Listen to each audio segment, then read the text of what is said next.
শুভ সকালের শুভেচ্ছা বন্ধুদের সকলকে, বড়দেরকে প্রণাম, ছোটদেরকে ভালোবাসা জানিয়ে আমি নিয়ে চলে এলাম আজকে একটা ভিন্ন স্বাদের টিফিনের আইটেম।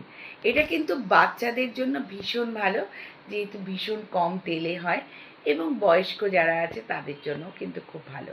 তা আমি কিভাবে আমার টিফিনের ওই আইটেমটা বানালাম আর কতটা তাড়াতাড়ি হয়ে যায় সেটা দেখার জন্য কিন্তু তোমাদেরকে একটু আমার সাথে আমার রান্নাঘরে যেতে হবে।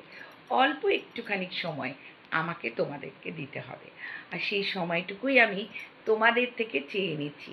তাহলে চলো আইটেমটা দেখো, যদি ভালো লাগে তাহলে অবশ্যই তোমাদের কাছে এইটুকু তো আশা রাখতেই পারি, লাইক কমেন্ট এবং শেয়ার করবে নিশ্চয়ই তোমরা।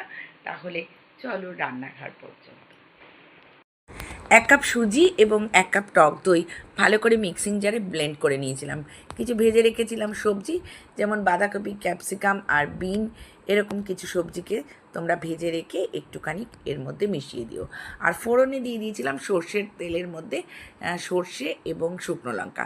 ওর মধ্যে কিন্তু তোমরা কারি পাতাও দিতে পারো, আমার ঘরে ছিল না তাই আমি দিতে পারিনি। একটু কালারের জন্য কাশ্মীরি লঙ্কা দিয়ে দিলাম।